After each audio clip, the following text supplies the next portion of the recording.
And just next to him is Willie Malile, who's a political scientist as well as an analyst. Asante sana Malile, and thank you for your time. Asante. Right, Malile, I'll begin with you. If you look at the events that have happened within the last 1 week, perhaps one that really stood out was on the public participation, which happened on Friday and on Saturday. Kenyans really took their time to give their thoughts on not just that particular impeachment motion, but also where they are with their feelings with the Kenya Kwanza administration. If you're able to sum up that public participation, what would you sum it as from where you sit? Thank you so much. I think from what I have observed from Friday through to Saturday, in regard to the public participation process at the grassroots, is that majority of those who attended those open forums were for the impeachment of both the president and the deputy president. That's for a fact. Majority of them, that is what they implied through the conversations that were held on the ground. However, I would say that's a very small number or percentage of participants, because there are very many silent majority people out there who might have had a contrary opinion. At the same time, in politics, this is what we refer to as mobilization. People can be mobilized to go and give a contrary opinion, as opposed to what is actually in the majority, the silent majority. So I also noted that the process of public participation was not as clearly elaborate. It was somehow disorganized in one way or another. How do you mean? Because if you look at most of the places that we happen to see aired on TVs, you could see people shouting at others, others supporting, others not supporting. So at the end of the day, to quantify the exact position that these people have taken is a little bit difficult, or even presenting it in a judicial system or process in court, or even presenting it in parliament. For example, if you were to go and air a few clips of what was happening on the ground, you would not say that these people are more than the ones who are supporting, but generally, in an ordinary weighing scale, we would say that a majority were opposed to the removal of Rigathi Gachagua. Right. Yes. Muito, I'll come to you. You know, for lack of a better word, Malile says the public participation looked disorganized to some extent. But isn't this also a result of Kenyans not always being given an opportunity to participate in whether it's bills or motions that go through the National Assembly? And so the one time they get that opportunity, it concerns the deputy president and the impeachment, and this was an opportunity for them to as well as voice their concerns on the regime and some of the policies that have been passed. Well, that's a very good question. And as you can see, I have the Kenyan Constitution with me here, because we must make reference to the Constitution and see where Kenyans have acted constitutionally, or parliamentarians have acted constitutionally, even the president himself, whether he has acted in accordance to the Constitution, and the deputy president himself. These are the subjects in the case. Now, if I would, you asked me about the public participation, right? Right. Public participation to the parliamentarians was an afterthought. Ignorant of the reality that they are acting on delegated powers, delegated sovereign power, according to Article 1 of, Chapter 1, Article 1, which speaks of the sovereign power. Who owns it? It is the Kenyan. Now, when you go, like for instance, I give you, I employ you, or employ you to be an attendant in my shop, or a manager in my shop, and then we begin to make some profits. Then all of a sudden, without even consulting the owner, you go and set up a new shop, thinking that the boss will be happy with you, and then ask the boss, what do you expect me to do, because I had already invested that money into this other shop. It's all yours. But you see, the boss will ask you, did you consult me? And that's what Kenyans were asking them last Friday. Did you take time to think that we are your boss? Parliamentarians, as it has always been, you get into parliament, The other day we were dealing with their attitude and mindset of nitawafanyia na utatufanyia na pesa yetu, so wacha kutuambia utatufanyia vile tutafanya na pesa yetu, because you can't use it to spend it alone, you spend it with us. So you see, that kind of pride is what really drove Kenyans into that kind of a way. You saw Kenyans draw a line that beyond this we can't take it no more. And contrary to what he said, majority came. Actually, majority were bundled in buses and taken to places like Bomas, thinking that we have our supporters in it. But when they tried to close that meeting at noon, remember it was supposed to go at up to 5. When they tried to close the meeting at noon, I remember an honorable member of parliament, Gachagua'S, trying to say it's now that we have now come to the end of the event. And the Kenyans had not yet spoken. They had only given their special ODs, great speeches as members of parliament. But they never thought that Kenyans were smarter. So whether they were compromised or not with or given allowances, they were there, but they went ahead and spoke their mind. And Nairobi, what had been brought to the TV is that it was a very organized meeting until noon. But when Kenyans demanded, we must speak now, that's when hell broke loose. Now, it was the same in every other county. Why? Kenyans are not stupid. They are wise, clever, they're informed. They brought in documents. First, let's agree, and Parliament must tell us who printed the documents for purposes of exonerating them from manipulation of the exercise. If it was printed by the parliamentarians, designed by the parliamentarians, and delivered by under the watch of the parliamentarians, then it is a sham. Now, it is said that this document actually did not bear the serial number, any serial number. Secondly, in this kind of exercise, it is spelled very well out in the Constitution how any form of balloting should be done. You do it, and for you to be transparent and honest with what you're doing, you must declare the results right there at the voting center. Now, they brought these things with cartons of kasuku, and I'm not promoting them in the station. They have not paid for it.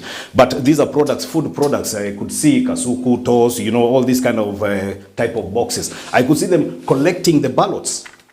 If they came with the IEBC ballot boxes, it would have made some sense to Kenyans. Are you poking holes into the public participation? I am. It was all a sham. It was an afterthought.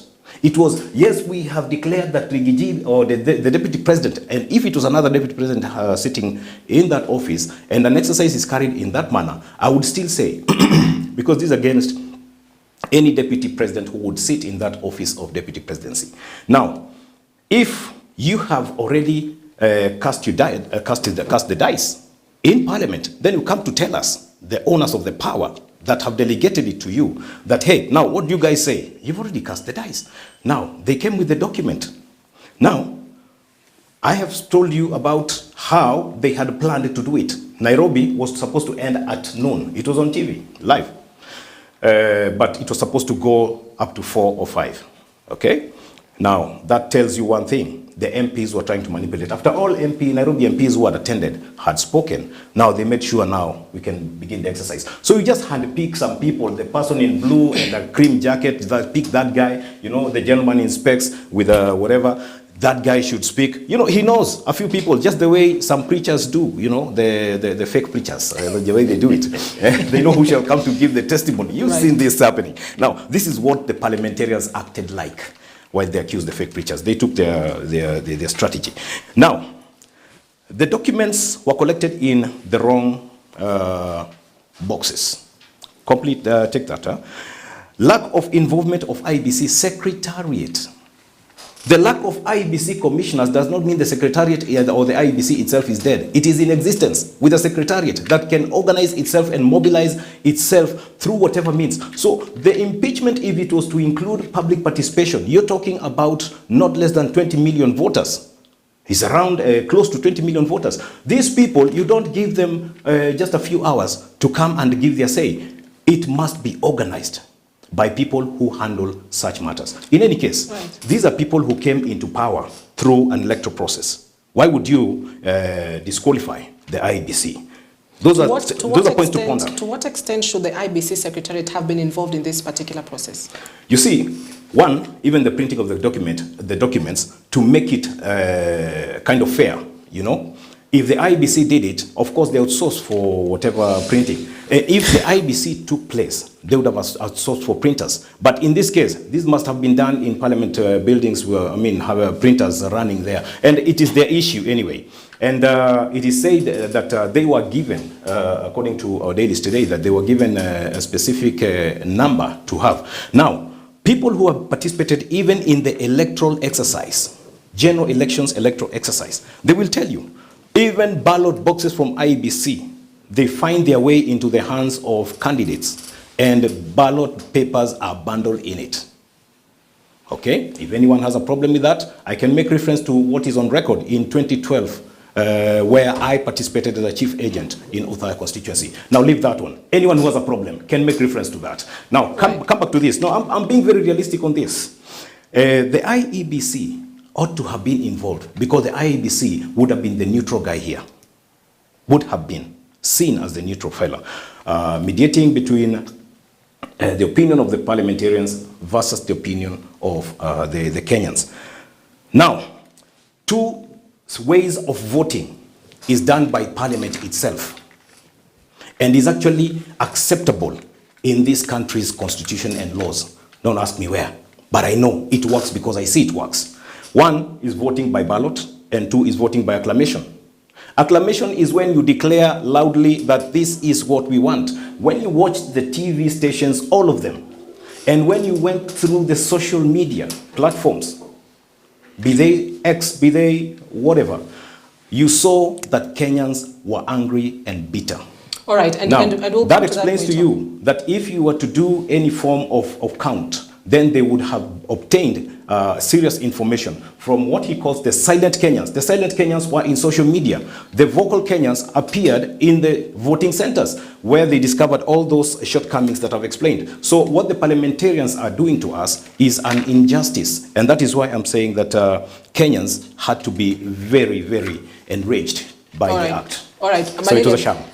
Members of parliament whose credibility has been questioned more often than not just with the impeachment motion to which 291 members of parliament voted for it, the public participation, Mwito is poking holes into it. Did they shoot their own feet in terms of how they conducted this particular public participation, the response that came after the participation, and how this then now means what report will be tabled from that particular impeachment in parliament? First of all, I think we should make the record straight here that IEBC has no role in public participation. This was not an election process. It is more or less like a social audit. Social audit does not stand the test of time in terms of evaluation. You cannot quantify social audit. There are people who are supposed to audit systems scientifically. But when it comes to involvement of the IEBC, right, that is like two antagonizing ends. Like this person wants this other person wants this. Remember, members of parliament are exercising our powers. We are members of the public from where we sit here with my colleague. We are members of the public. But the members of parliament, the people at the National Assembly, are exercising our powers. So it was about endorsing or not endorsing their opinion. Right? So if they, in their wisdom, they sat somewhere and agreed that this is what we are going to do against the deputy president, that is what we are going to prosecute. And then they had to come back to us, not as an afterthought. I think the Speaker of the National Assembly, Honorable Moses Wetangula, is the one who indicated that there must be public participation. Those were his orders from his chair. However, the instructions would have been otherwise, that we can even send such opinions through email, like it has happened before. There are many things that are advertised on the National Assembly website that we are going to undertake ABCD, and so we seek your opinion, especially when vetting state officers. Right. We are asked, do you have an opinion about this member, this CS, or this principal secretary? And then people have their opinions sent on email, on letters, and many other ways. So public participation is just an involvement to seek the general overview. What is your feeling about what we are just about to do? But you cannot drag in IBC in a process of public participation. The law, there's a lacuna in law on the very parameters that should be used when it comes to the standards that should be used to get to a certain conclusion on public participation. Let me come back to the public participation that I saw on the ground, right, because I was on the ground and I saw what happened. There are people who are ferried in buses, right? We have, you know, because our country has many tribes. Of course, I don't know, we are at 44. Is it 44 or 45? 45 tribes. You know, definitely the shift of Raila Odinga from that other side to this other side has also made some shifts in the Western tribes, Western country tribes. So you find there are ports where there are sympathizers of Rigiji, and there are ports where they are sympathizers of the president.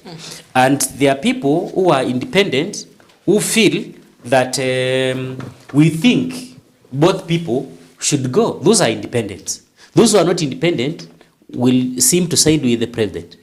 Those who are also not independent will seem to side without even delving into the matter at hand. Because besides looking at the technicalities of public participation and the process, we should also look at the weight of the matter. Is it supported by the Constitution? The Constitution that my colleague has here, you know, because Article 144 and 145 and Article 150 of the Constitution are very clear.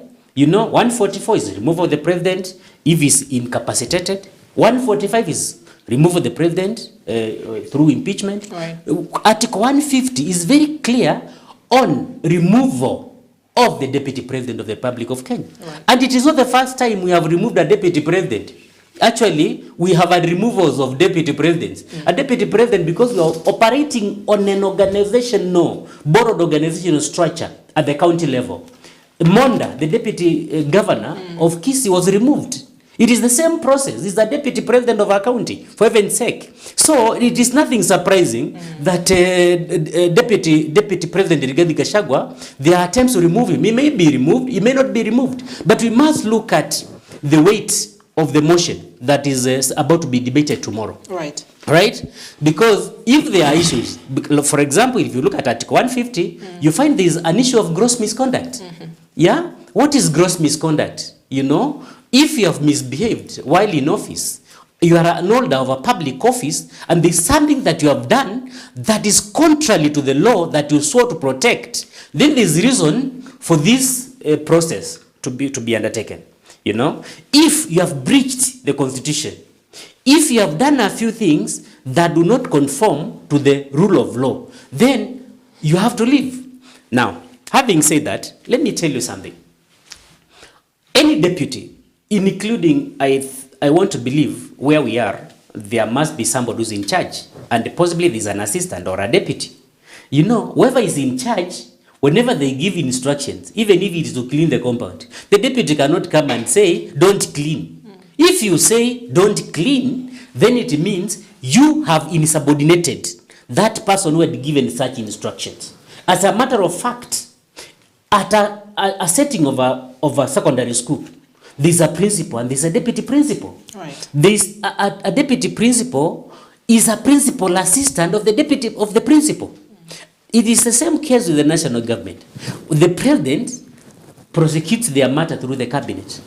When they decide, you know, a matter is coming from departments, there's what we call a cabinet papers. They have been checked by the subcommittees, then they are escalated to the cabinet, and there's a collective decision that this is what we are going to do.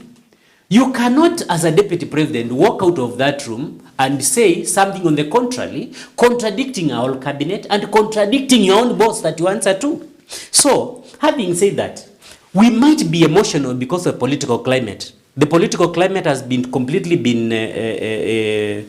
somehow compromised by the many happenings like cost of living and, you know, the sale of JKIA and many other things. Right. Migration from NHF to SHIF. There are many things that have angered Kenyans. To an extent, they cannot now reason straight because they are very bitter.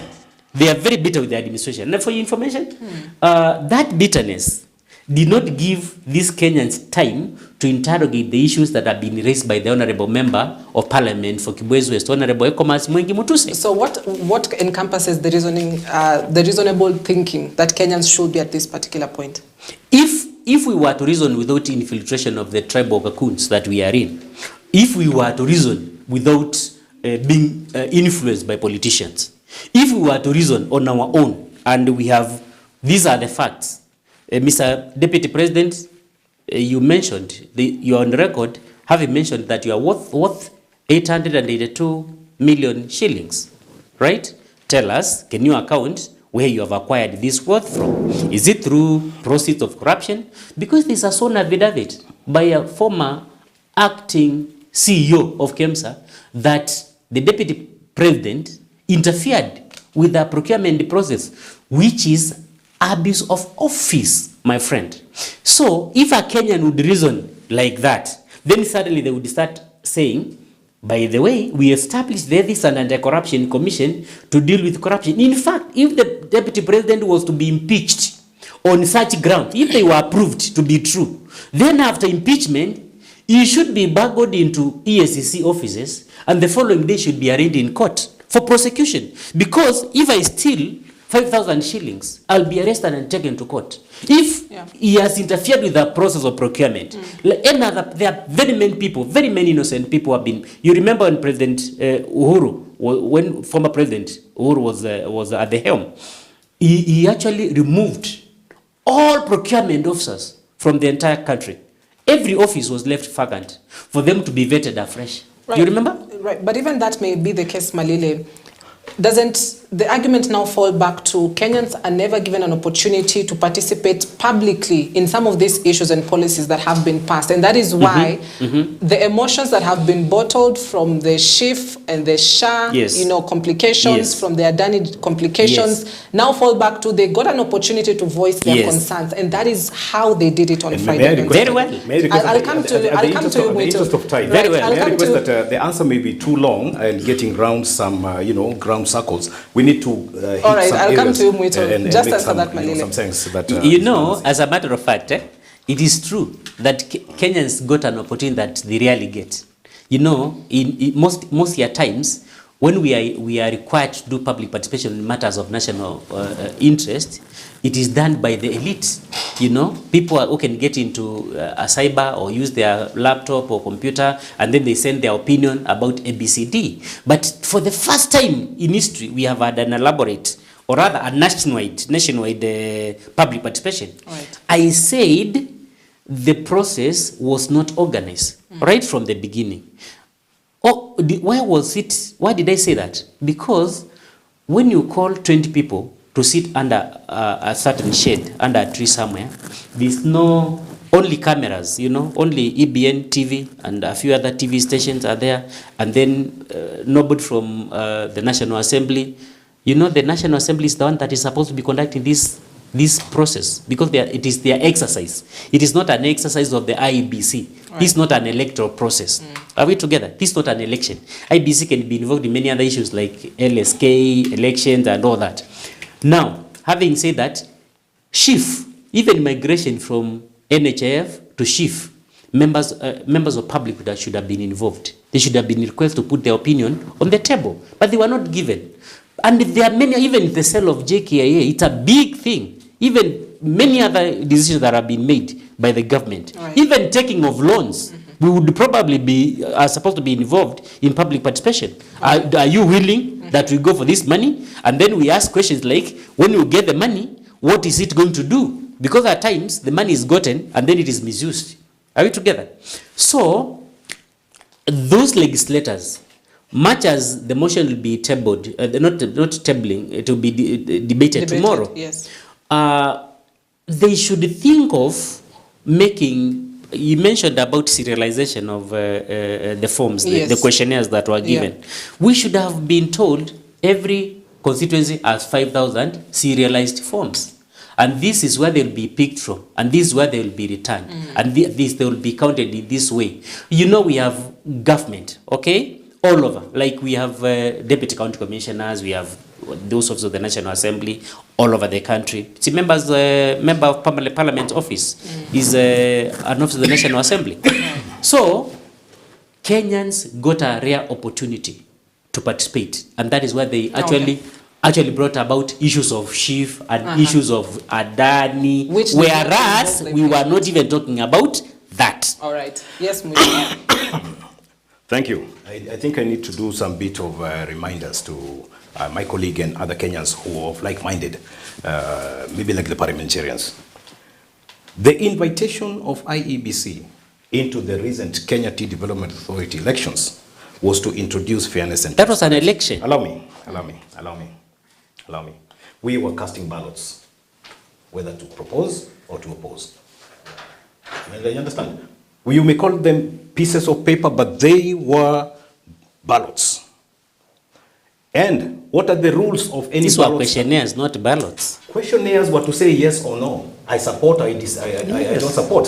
Thank you. When you cast it, it was supposed to be counted. You hear there is a number that is targeted. You understand?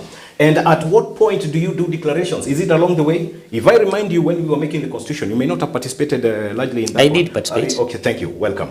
Now, when we were doing the Constitution, first of all, we had reasons why we did away with the Vice President, or the office of the Vice President, and introduced the office of the Deputy President to enable him to deputize the President. It means the functions of the President, he can perform them as assigned by the President, and that's the Constitution. If you make reference to Article 147, the Deputy President's docket has no responsibility other than the responsibility assigned to him by his boss, the President.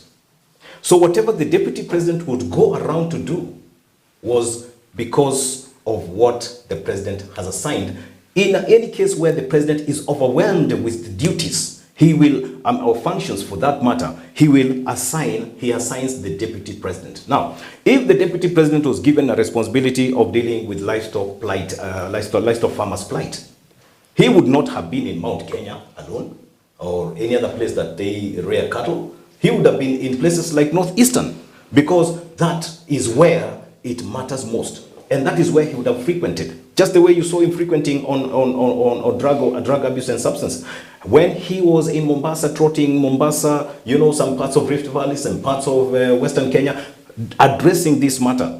Because he had been assigned, not only in office in private, but in public. The President declared, I have assigned you, Mr. Deputy President, please take care of this responsibility. Those are the assignments. The goodwill and the well-being of the country is actually upon the shoulders of the President. So he could assign such responsibilities. Please take care of the plight of tea farmers. Tea farmers are not in Mount Kenya. They're in Kericho, they're in Vihiga, they're in other areas where the weather allows. Coffee farmers are in Ukambani right here. They're in some parts of coast. There are parts of Western Kenya, parts of Rift Valley. We have coffee. So when prices of coffee are improved as a result of the agitation by the Deputy President, it is not a Mount Kenya person who is benefiting. It is Kenyans who are benefiting, those who are in that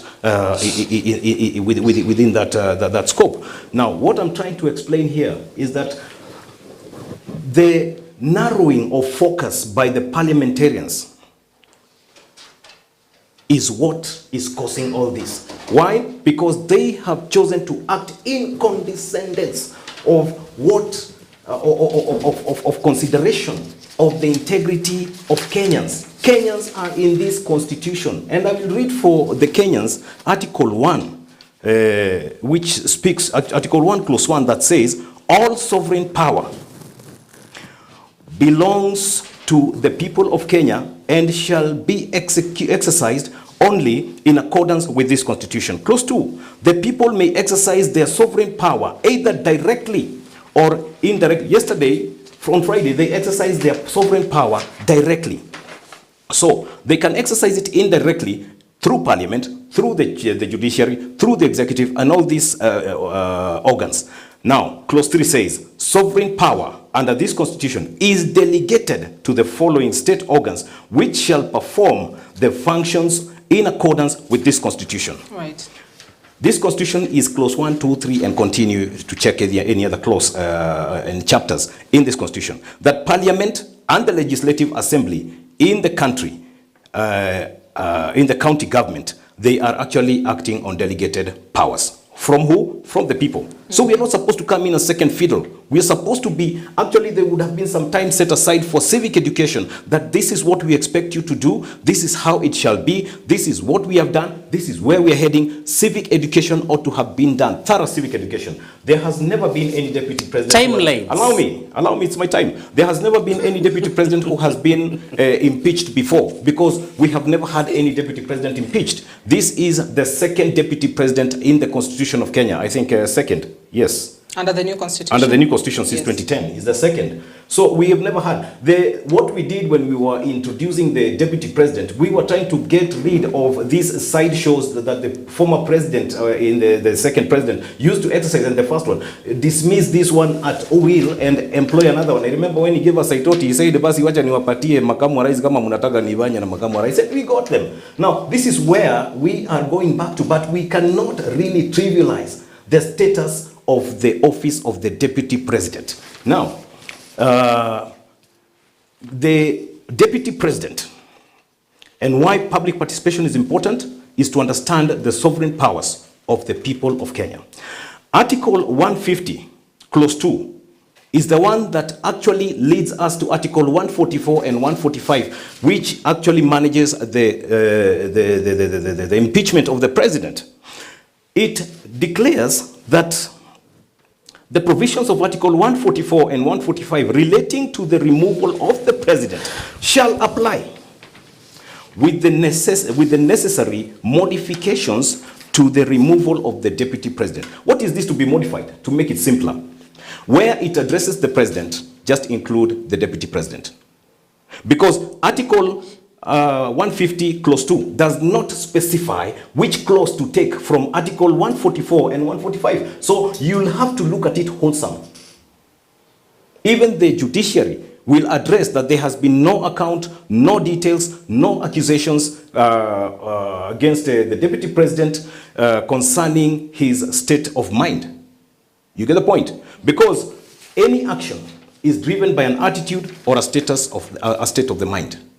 Any action, even what I'm saying right now, is driven by a state of the mind. And so the Chief Justice will have to form a tribunal now that it has been borrowed from the office of from the president's impeachment. It is supposed, they can contravene that law, they can choose to use any other law contrary to what the Constitution says, but this is what the Constitution says. So the procedure of checking his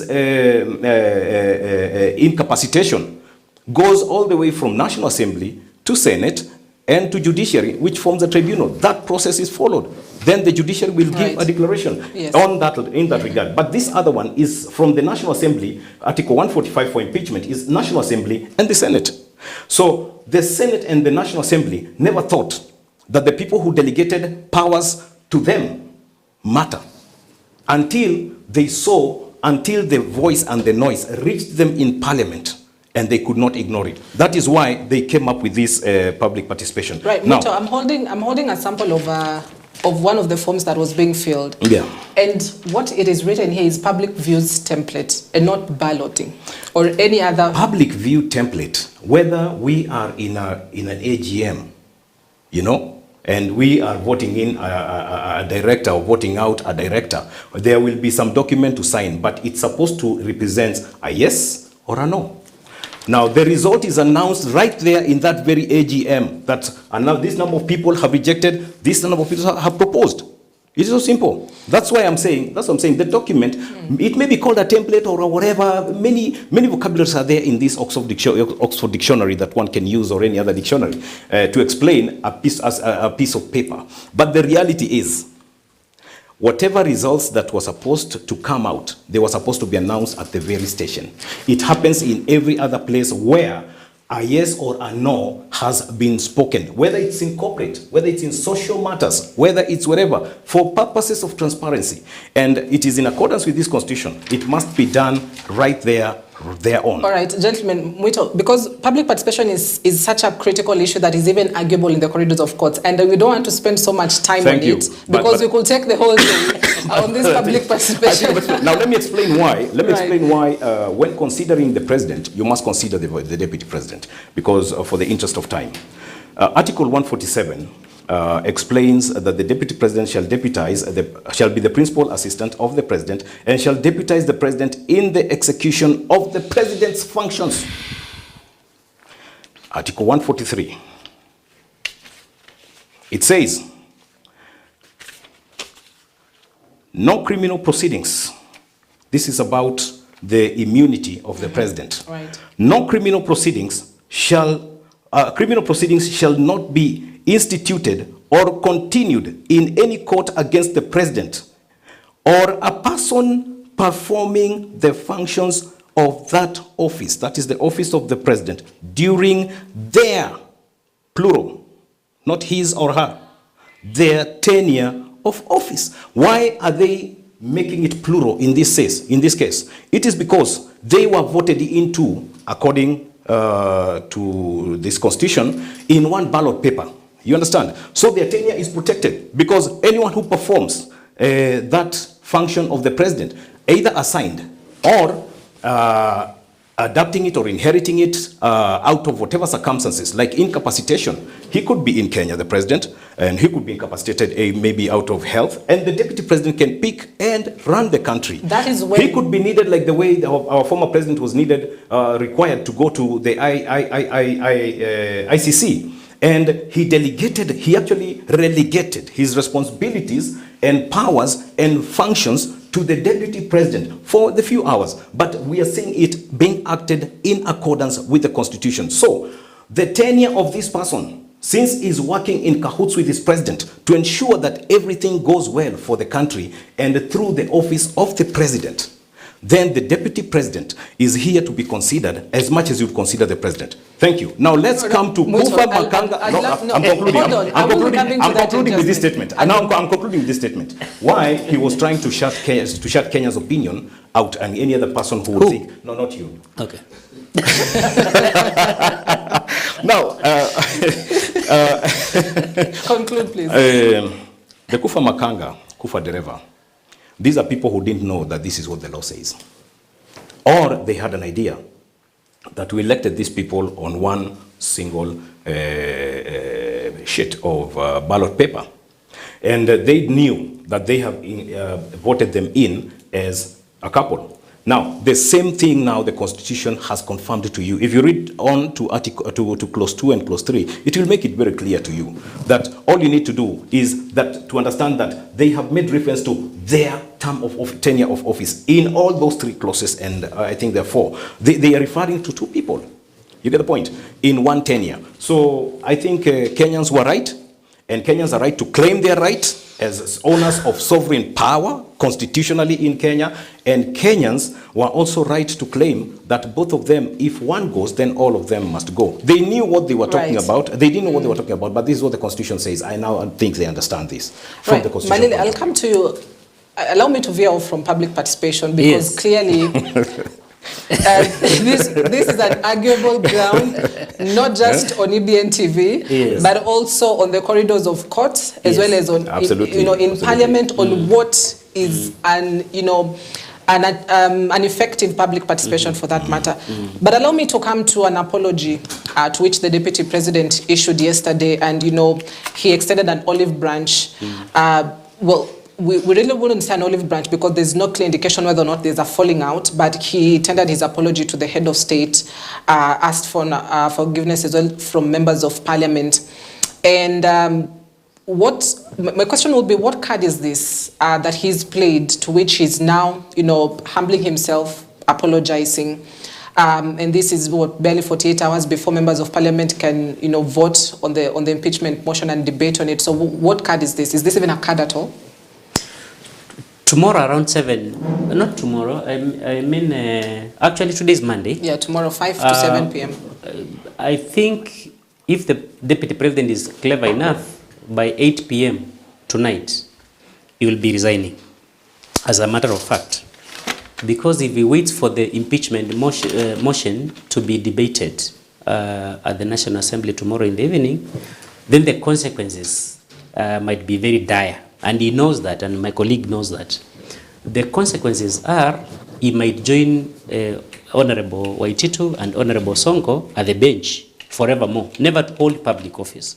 Having said that, this matter of apology it's all about whipping public sympathy even more, because nobody, including my colleague here, is delving into the issues that have been raised, whether they are legit or not legit. Right. Right?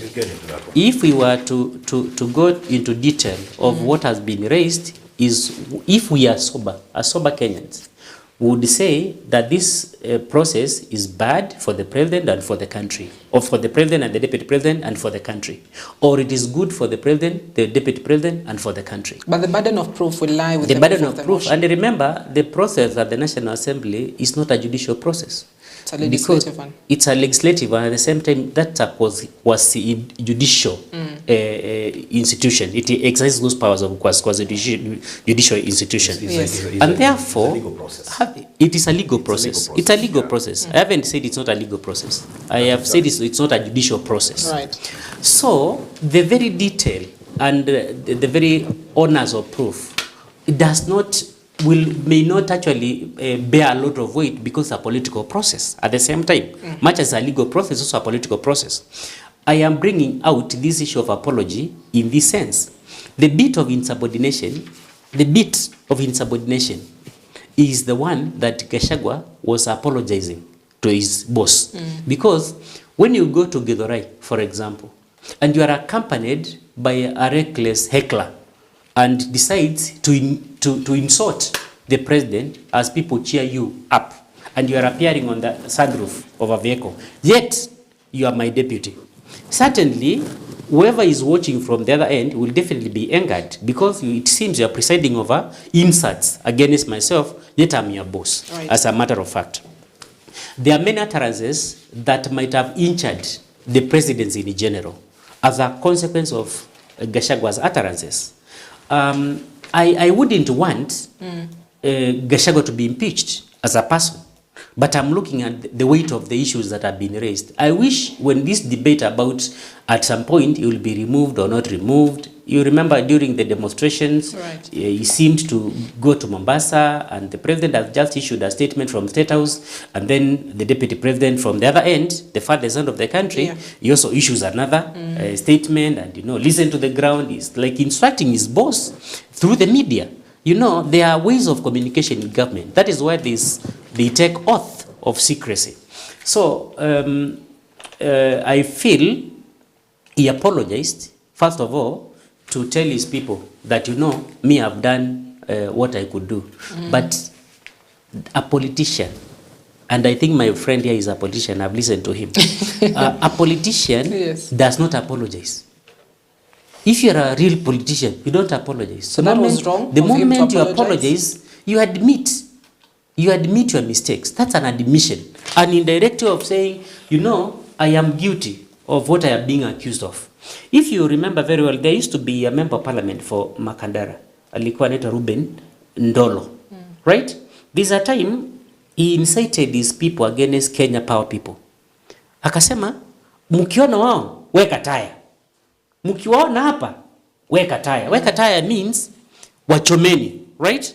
And then when he was confronted by authorities, he said, nilisema mkiona wao na gari zao ziko na pancha, muwasaidie kuweka tire, because that's how a politician behaves. A politician does not take liability of anything, even if you catch him red-handed. Now, Gachagua has just been caught red-handed, and he's saying, I am sorry. He should have tried to go ahead to explain what he meant by issuing a statement from Mombasa. It was never meant to be to injure the reputation of the presidency. He should have gone ahead to talk about a number of things, like what he meant by going to Githurai and addressing mobs and seemingly looking like inciting them against some people. There's a time he apologized to the members of parliament. You remember the time he confronted them and said, stick to your constituency. Don't move out of your constituency. I don't want you to be loitering all over. What makes you to move from this constituency to that other? You know, it is not for him. Since time immemorial, we have been around, my friend. It's not, since time immemorial, members of parliament have been free to move. And by the way, the constitution also allows free movement. You know, he could be coming from Kerugoya. I am coming from Kibwezi, and we are here. You know, everybody is allowed to go wherever they want. When you become a member of parliament, it does not mean that you are confined to your constituency. Actually, the National Assembly is in Nairobi. If you come from Western Kenya, you have to traverse through many constituencies. Do you have to seek for permission from anybody to go to Nairobi? No. So he reprimanded them. Don't do harambes. Surely, honestly speaking, who does that? Well, I think yes, you know, it is my time.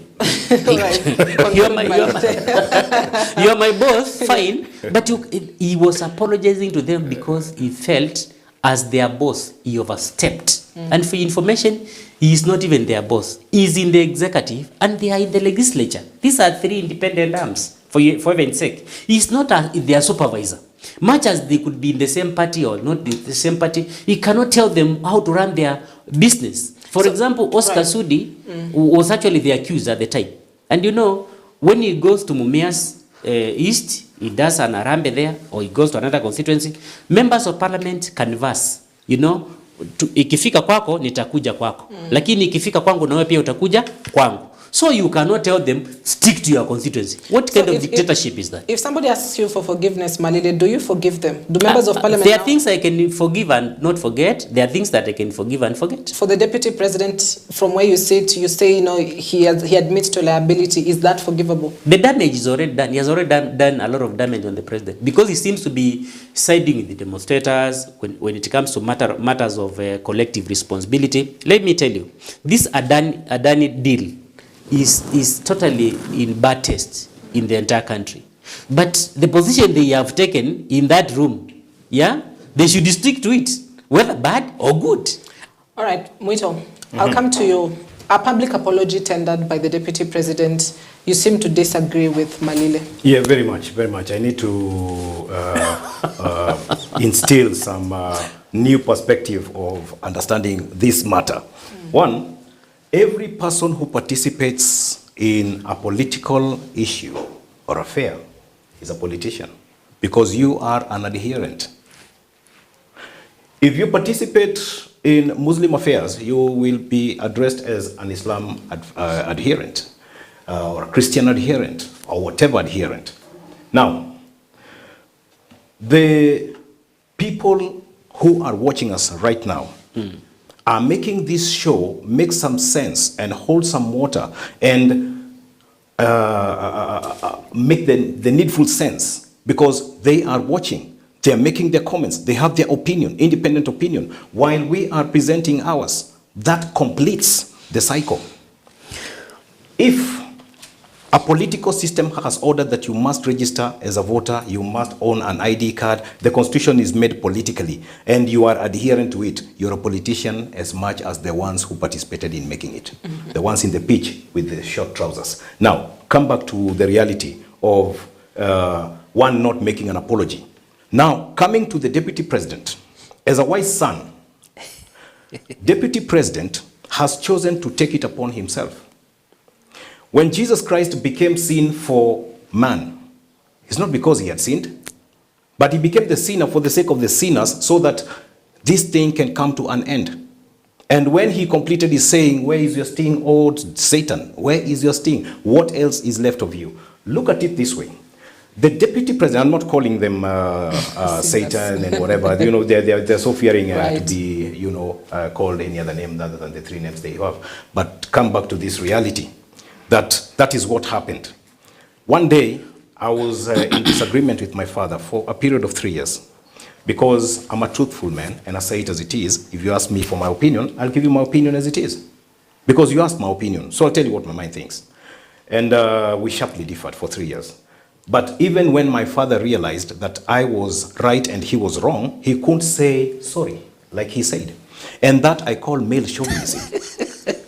That chauvinistic attitude. I even prayed, "Oh God, help him and help me not to inherit this from my father," because he's a good man. But he told me when I went down and knelt down before him, sitting room and told him that, I've been the stupid guy. I didn't know that you were right all this time, and I'm the one who was wrong. Before I even said those statements, he lifted me up and told me, sit down kwa hiyo kiti. Mwanaume hasemagi sorry hata nikijua nimekose. That's the likes of these indigenous Kenyans. Now, what you're saying is, that is my friend. Well, nimesema kubaya.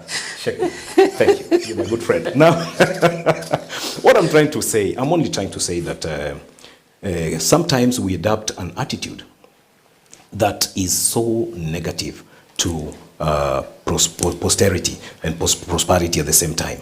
We cannot move on, progress that is, because we cannot move on with some attitude. Sometimes we lay them off, put them down and begin to see things from a different perspective. Now, the pride that some politicians exercise is like, well, you should not apologize, you should not do this, but be sneaky.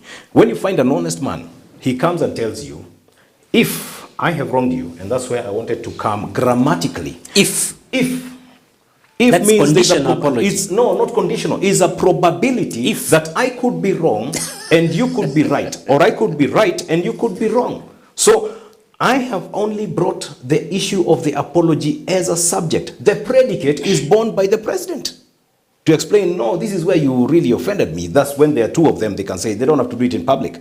This is where you offended me, and I don't like this, and I didn't want this, and please don't do this again. A, B, C, D, this other thing, this other thing, this other thing. That's the predicate of that statement. But the subject of the statement has come as an apology. I have decided, since I have the goodwill, and I want us to be together, we do this oftentimes with our wives. We, for the sake of the family to progress and continue, we say, if I offended you, just forgive me. And the person who is being offended will say, never do this, never do that, never do this, never do that, and these things work out. So I can choose to forget. But if the president again chooses to be silent, silence is an answer. What's the answer in this case? The answer is, I don't want to be reconciled to you. That can be an answer. So the silence, don't judge it as a very sanctimonious, act or a behavior. It's an answer, it's a response. While others were continuing with the impeachment and everything, the process and insulting, they accused the deputy president with 11 counts, which is trying to allude to.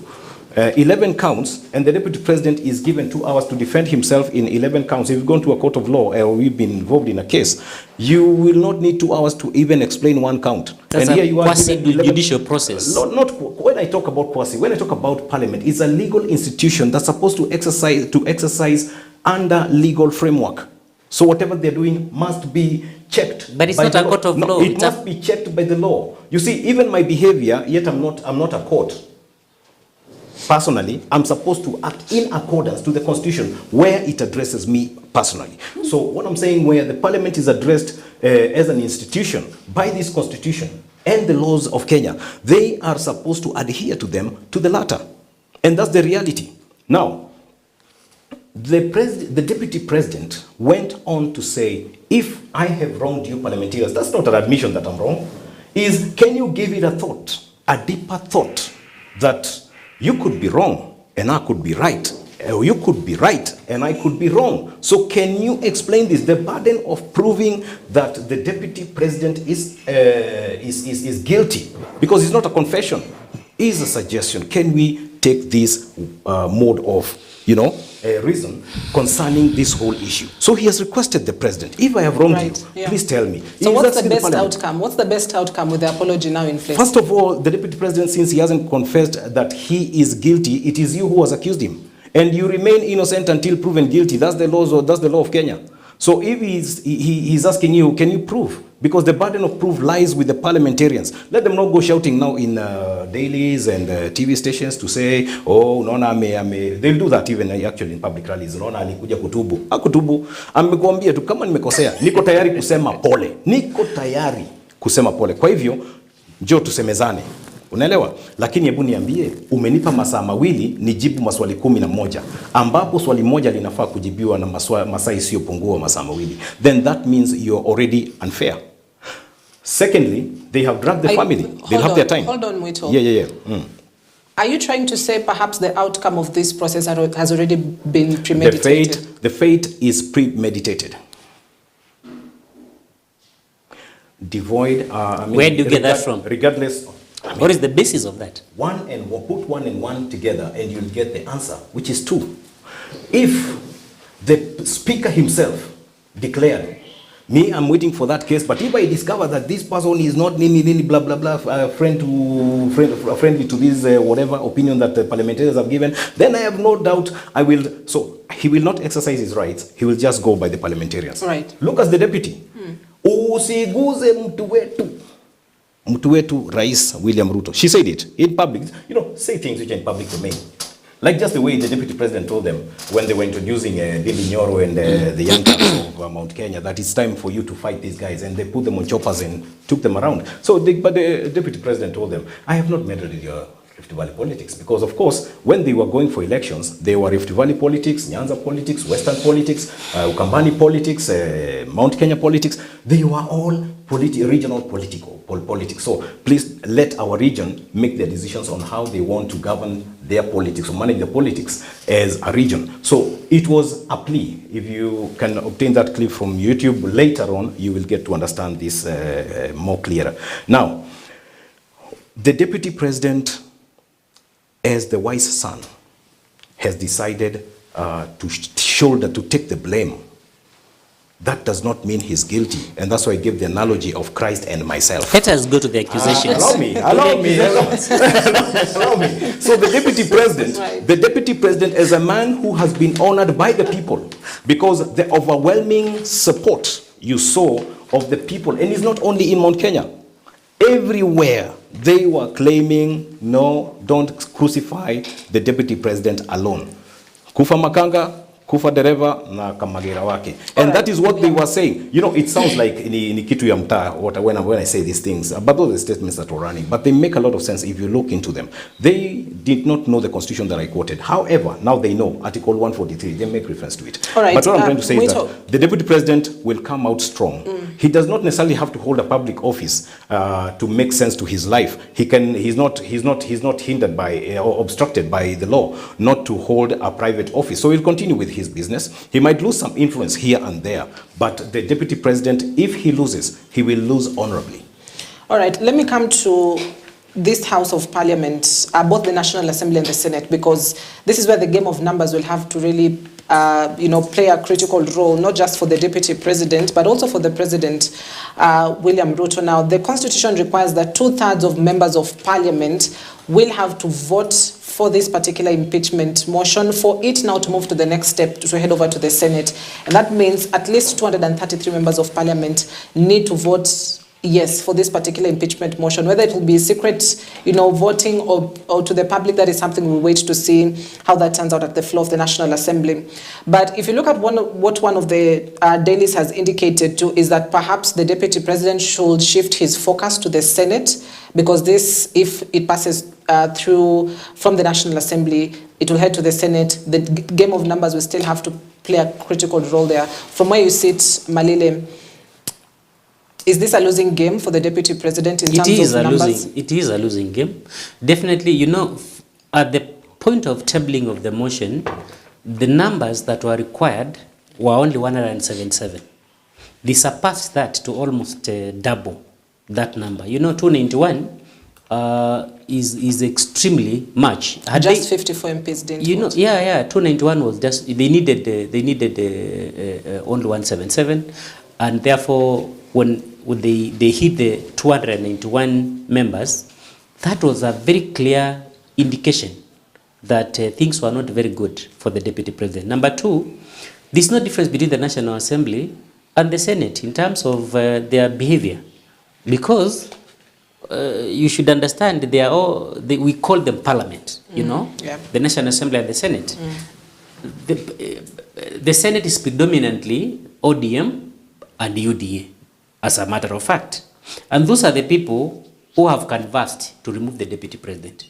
So it is easier for any advisor, any sober advisor, to tell the deputy president to concentrate on the Senate than the National Assembly, because at the National Assembly there seems to be radicals, people who are very determined people cannot take a U-turn, who cannot even listen to sense. But at the Senate, there are people you can sit down with and maybe have coffee. Right. And tell them, please save my skin. You know I'm exposed. I am guilty as charged, but I'm also human. You know I'm your colleague. I've been here with you. I've been a member. You can plead with them. And because their numbers are smaller, it is easier to play around with them. Because if you talk about 67 and probably you need 2/3 of the same, it's like around 40 something, I 45. think. 45. Right. 45, you can do your maths and see I have around 30.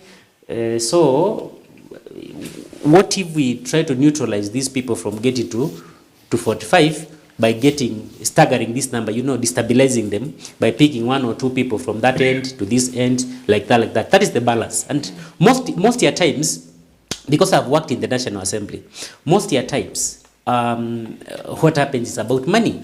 It's about people sitting, talking, and then what is there for me. If you can buy me off at 5 million, you can buy me off at 10 million, then I can think about, but you cannot go to 100 people to go ahead and negotiate with them. It is impossible. So National Assemblies are not goes on for the Deputy President, for his survival. Where he can go to survive is at the Senate. But again, you must understand it is absolutely guesswork. That's an absolute guesswork. You can go, it's fluking. You are trying to see if you can survive. Whereas the chances are minimal. If I were the Deputy President, I would not wait for that time.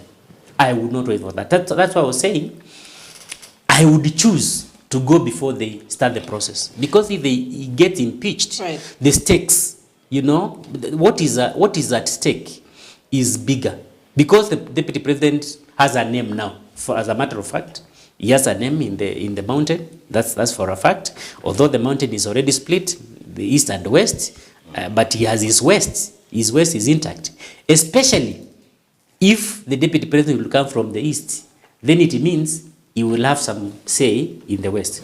Although he has another antagonist in the west called Uhuru Kenyatta, because he went to the extremes of hurting him.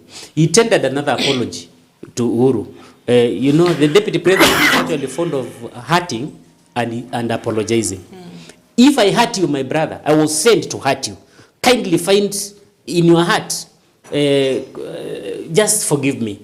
I want to apologize to the mother of President Uhuru, the first lady of the Republic of Kenya. I apologize again. You cannot keep hurting people and apologizing and apologizing and apologizing. This is a country, much as is your friend. If Gachagua'S is your friend, we also have the bigger picture of the country. We must do things in an orderly way. This thing of cohesion is real. We need cohesion. Even when we were in primary school, we used to be told sports is for the purposes of cohesion. When you go play football, you meet people of all tribes there. As you interact, we used to be told Kiswahili is for the purpose of cohesion, right? Communicating to the other tribe.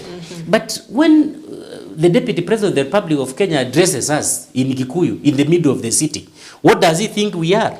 We are Kenyans, and we elected him to be our president, Deputy President for that matter, principal assistant to the president. But addressing me in Kikuyu, it's just like me coming to this studio here and then you address me in Luya. How would I understand what you are saying? So the accusations labeled against the Deputy President are very legit, by the way. When it comes to how did you get your money, explain to us. How have you acquired ABCD? Right. It is just as simple as tell us. I have heard him explaining that he sold his brother's property to buy other properties. The former the former governor of is it Nyeri? Yes. Right? So these things, as I feel this need for us to interrogate the right issues, the 8 issues that have been raised. Right. If they do not have the weight yes that is necessary to impeach the Deputy President, yes, then he can survive. Okay. But if they have weight, he should go. And if they have weight and we want him to remain, then we should consider Waititu and Sonko and those who have been impeached before coming back to their positions, because that is compromising holding a public office, for heaven's sake. Right. Now, for the benefit of our viewers, just the elected senators are the ones that will, if the motion gets to the Senate, just the elected senators will be able to vote on this. And that means what the deputy president needs is about 23 senators, and that way he'll be able to save his political career. But yes. Muito, to you now, won't the tough wars between the Senate and the National Assembly also play a part on whether or not the deputy president gets impeached? If the numbers, support or have weight in the National Assembly, then it moves to the Senate. Well, as I've explained in other instances prior to this, I have always said that the sharp division between the Senate and the National Assembly is who supersedes who in terms of power, exercising constitutional powers. Just like we have the House of Lords and House of Commons in the UK, where the Commons can have their say while the Lords have their way. And the majority, the ultimate decision maker, is where the problem has always been. Who bears the banner? Is it the National Assembly or is it the Senate? In this case, like now, what we're looking at with the Deputy President's impeachment or the President's impeachment, it will actually end at the Senate, save for any court case that would be going on. However, I wish to put a reminder that the division, the declaration of East and West was actually by parliamentarians. It was not by Kenyans. If he was following what is going on, or he follows what is going on social media, and in reality sit down with Kenyans, even wale tuko pale chini, then he would understand their sentiments, and they would know exactly what the kind of bond Mount Kenya people have. And I'm not speaking for the sake of Mount Kenya alone. I'm trying to explain that Mount Kenya is a region like any other region. And so they have a right also to ensure that they stay together intact for the purpose of what we call the bargain power after in any formation of any government. And that goes with how much did you put on the table? Shares. During electioneering. You call it shares, it's not an evil thing.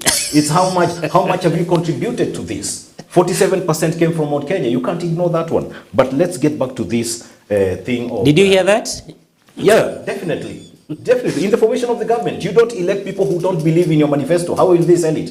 You heard Oparanya the other day biting his tongue, trying to tell the people he told, chukweni pesa na musilipe. Now he's telling them, you must pay. What do you think is running in the minds of those Kenyans he actually contradicted? Yeah? Those are the kind of things I'm saying that we need to look at them and understand that this is what Kenyans are going through. However, the issue of majority having their way in parliament, they do not necessarily have to be right because they are a majority.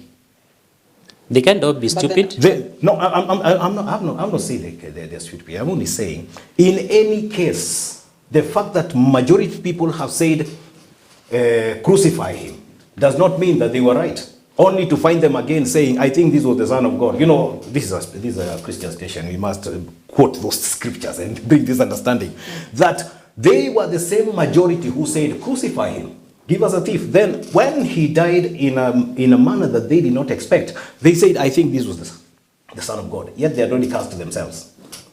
That let his blood be upon us and upon. Now the parliamentarians can do anything. You've had them swear in various events that it must be regardless. Of course they hadn't approached the people until they came with a piece of paper which they prepared in the name of a template.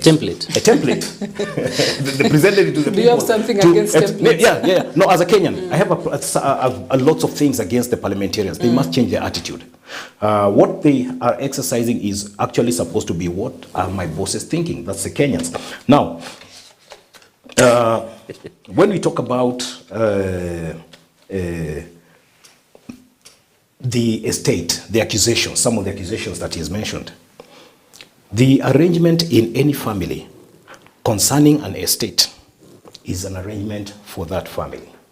I don't know why he doesn't have a problem with families or owners of an estate who have granted their mandate to a trustee rather than, a trustee who is not even a relative, rather than this guy, the former governor of Nyeri, who entrusted his very own siblings to take charge of that as trustees.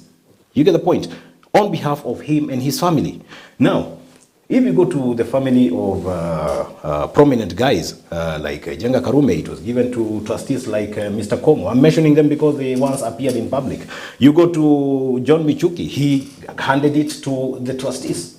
You know, if he felt this was enormous for his family to handle by themselves, then definitely you invite in somebody who you trust.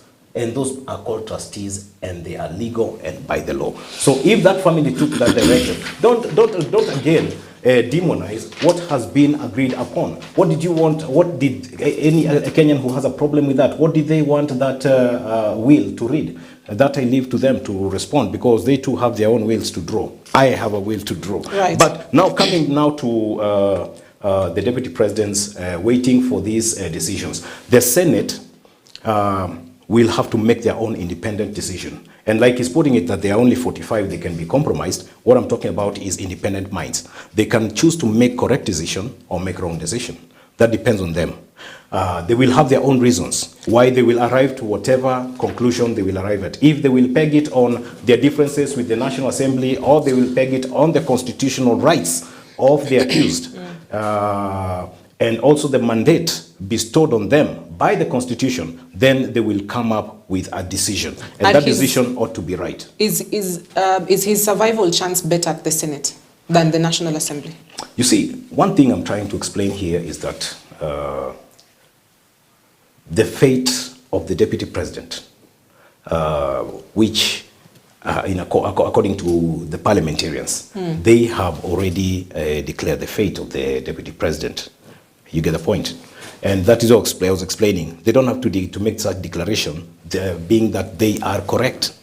No, it's just the same way I would advise this gentleman, our governor, who has already agreed to sign an affidavit towards supporting that he meddled with the affairs of the county. Yet it was a very simple thing. As a deputy president, he would come and advise you, this is not the way to take this thing. Look at it this way. If I was to sit and advise the governor today, I would tell him, why don't you shut down all of loading zones in town? Take them to Kangundo Road. The people who buy from those trucks, they will follow them in Kangundo Road. And if the cost will be permissive to their accounts, then they will see whether watafungua stall uko Kangundo Road or they come back to town. Right. So that's an advice, is a personal advice to the governor. He can continue with this case, but this is the mind of Kenyans. This is how we perceive it. Why don't you just take the lorries to Umoja and see whether the people are not going to follow those people down there? An easy way, other than coming with guns and tear gas and batons and, you know, to clobber those people. And a majority of the community, to explain to you, if you want to check the statistics, are actually from Mount Kenya. That's a fact. Thank you. So when he does that attack in a manner that is ill-advised, it shows that there is an ill motive against the community and the rage. So that is why I'm saying, we're way out of time. So allow me to just take some of the views that have come in before I can give you an opportunity to make your closing remarks. But I can see one, Edwin Mwafrika, who says to apologize is biblical. And that shows the maturity of Rigathi Gachagua, but I don't see the importance of apologies at this point, because members of parliament will think they are doing what's important. President Ruto will think he's right to, and therefore they'll continue doing what's not important for the country. So that's one feedback. We also have Blessed Jen Wandera, who says, in my own opinion, the apology is not genuine, because soon we'll hear him talk about the Mrima, the genuine forgiveness. You say what you'll be forgiven, but not to generalize. We also have one, Vini, who says, kufa makanga kufa dereva, wende nyumbani kazi imewashinda. We also have Joseph Wandera, who says he has done his part by apologizing, and Kenyans have heard. It's about the principal author, that is President Ruto, to rethink. We also have Edward Lunga, who says forgiveness is the best remedy. It lays a good foundation for a new outcome. Jairus Zadok says, yes, he's genuine. I believe in him. Sesmos Marau says it's hard to trust politicians. So allow me to give you an opportunity to wrap it up in a minute, kindly. Let's stick to the time. Muito, in a minute, wrap it up. Thank you. I'll be very precise. And mine is an appeal to His Excellency the President. The fate of the Deputy President falls at his mercy. The Parliament may continue doing whatever they want to do, but I still believe it's never too late until it's over. So it's not yet over. and it's never too late. That's a point that had not been considered in the manner which we have looked into it with my colleague, and thank you for the moderation. Right. And I do believe that it will make sense to Kenyans that it's time that we sober up and also seek to get information and act upon clear indication of information. And I thank them for Kenyans for their demonstration of understanding of what the kind of things, they're not just to be pushed into something that they do not understand. Civic education is a must, and I plead to the National Assembly, next time please change this attitude and please allow Kenyans to understand what you're doing so that they don't misinterpret. The President, please find some space in your heart. Sit down with the Deputy President, iron out your differences. Let Kenya be at peace and let Kenya progress. Your manifesto was the best manifesto we have ever seen in the politics of this country, save from one presented by Mwai Kibaki and implemented. Please, if you want the 3 years to make sense to you, just avoid feud and differences, sharp differences, and Kenya will progress to the intended standards that you had in your mind. All right, Malile, to you. Thank you. I think this is a matter that is already been initiated. The motion is at the floor of the National Assembly. Yes. The debate will be tomorrow. Yes. The Deputy President will get his time to be interrogated on the issues that have been raised. And he has actually assembled quite a good number of good lawyers, yes, to defend him. And I feel that opportunity, because the opportunity has been accorded, he should go and defend himself. Us, as members of public, will also get an opportunity to listen and to follow so that we may know whether he's guilty or not guilty. The outcome of the National Assembly will be, of course, conveyed to the Senate. The Senate will do their bit, and we want them to be given that opportunity to do that bit. We don't want the process to be stalled midway, because a number of our people who have been caught having been involved in many issues in the country and have been taken to court, there is no opportunity accorded to them to maybe apologize, and then the matter is withdrawn. It all the time goes up to the conclusive end. So this issue should be taken to the conclusive end. If the Deputy President is guilty of anything, then he can apologize thereafter, and then we can proceed from there.